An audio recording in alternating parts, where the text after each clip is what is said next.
throw a couple of shout outs. I want to shout out to the Save Bernheim Now Coalition. Thank you. All that you all have done to keep the momentum going, to keep voices elevated, keep people concerned about this issue. I want to thank the Kentucky Student Environmental Coalition, KSEC, for all that they've been doing.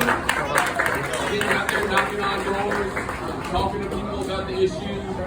I also want to thank just everybody who's a member of Bernheim, everybody who has been attending events that we've been doing over the last 5 years now.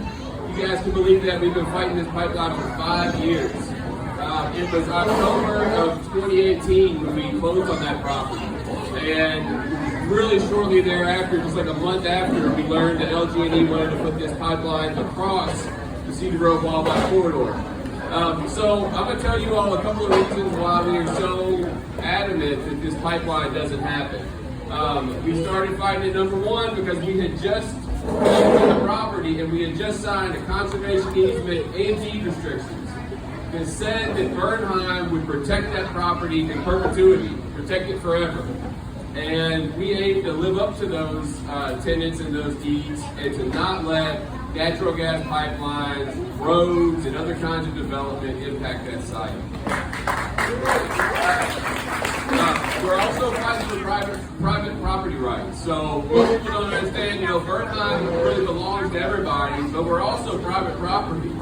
So we're not a state agency, we're not a federal agency, we're private landowners. And we believe that private landowners should have a say about the kinds of activities that happen on their property.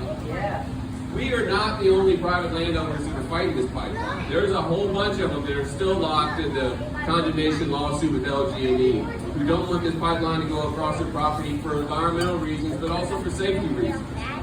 These kinds of projects, these huge natural gas pipelines, are dangerous. Maybe not today, but tomorrow and down the road, these things weaken, they get older, and they become continual maintenance nightmares for LG&E and for the people who live around them. So we're also fighting for clean water, and we're fighting for wildlife. Those two things really go hand in hand. And within Bernheim, the waters, the headwater streams, the wildlife, it really is a special place in Central Kentucky. We protect natural areas in their highest quality, and we do that not just for Bernheim, not just for the people that live around it, but it's for the wildlife. It's for the communities of plants and animals that live in Bernheim and depend upon those kinds of places for their existence. I mean, you all have been around Louisville, and there's a lot of good human habitat around here. Places like we're at now, places where people can convene. But there's a lot less places like that for animals and for plants these days.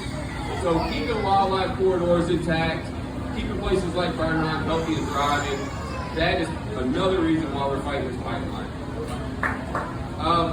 I could go on and on, but I want to give you all kind of an update about where we're at in the situation. I hear from people all the time, what's going on? Is Bernheim still fighting the pipeline? Have you won? Have you lost?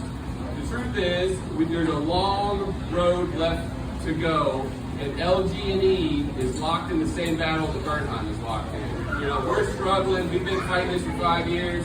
LG&E is struggling too. They've been fighting this for 5 years.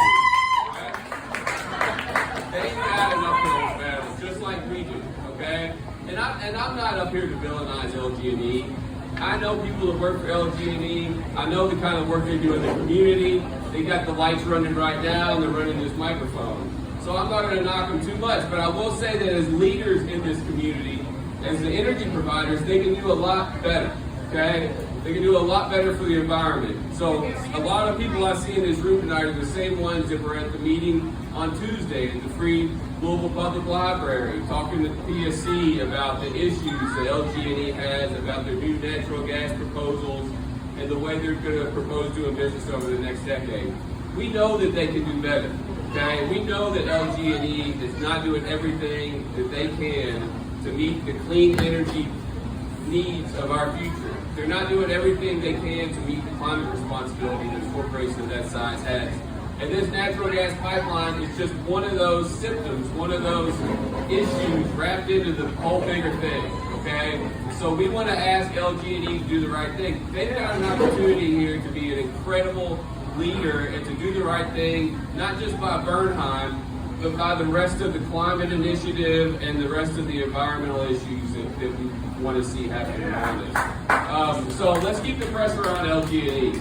Let's keep asking them to live up to what we know that they can provide. They are a big company. They're making a ton of money off this stuff, and they can do better.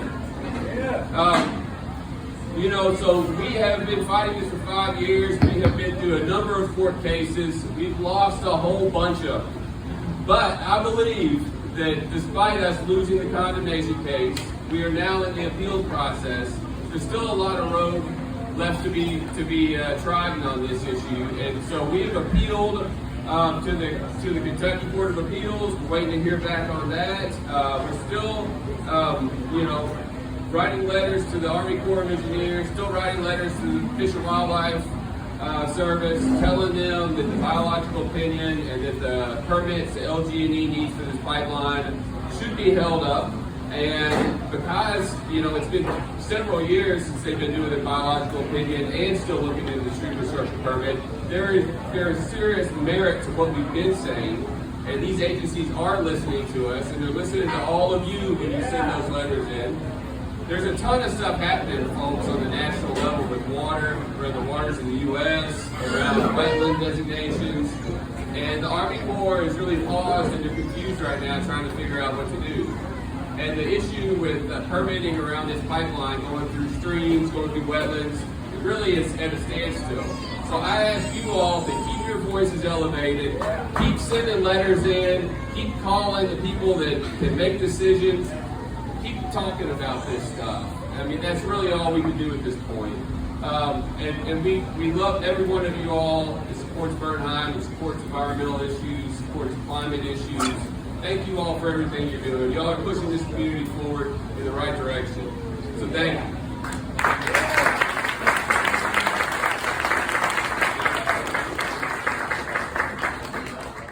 I'm a mother. I have 2 small children who are here, and they're going to be young adults in the year 2050.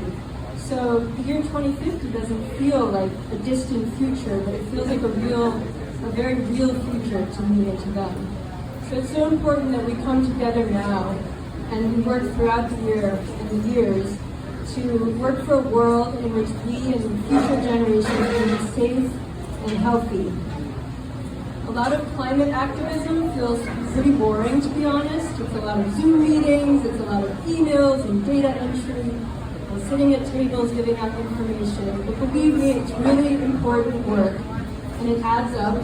Sometimes slowly, sometimes very quickly, and we are making a difference. And we have to do it. Unfortunately, it's much more fun when we can do it in a place like this and come together and have fun and listen to music and drink some beer. But we have no choice but to keep showing up and bringing joy to the movement, because as one of my favorite environmental writers, Elizabeth Kolber, says, despair is unproductive. And it is also a sin. So sometimes it can feel like we're small and powerless against the greed of fossil fuel industries and against those who want to continue business as usual, and those who value profit over the health of our planet. But it's groups like ours, when we come together like this, small groups can turn into large groups. And it's groups like this all over the country and all over the world who are fighting to end the cycles of environmental destruction that harm everyone. And those problems are not going to be solved by burying our heads in the sand, and it's not going to be solved by burying more pipelines in our forests and in our farmlands. So we as a society, we know how to solve this crisis. We have the technology to solve it. And now we just need everyone to get on board with renewable energy solutions. And you and I and all of us here, we just need to be loud and persistent and tell the media and tell the public and tell LG&E that we're not going away. And it's the morally right thing to do to cancel this pipeline and to cancel all new fossil fuel infrastructure.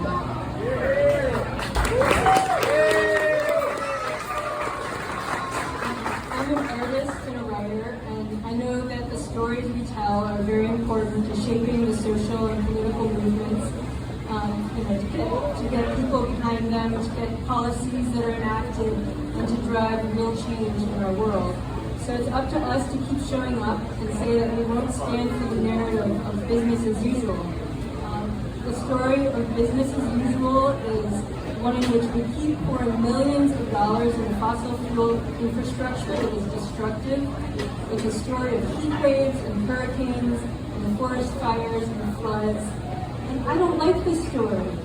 So we have to have a new story in mind, and it's one in which LG&E becomes a leader in renewable energy and works quickly to build safe, healthy, and sustainable future for all of us.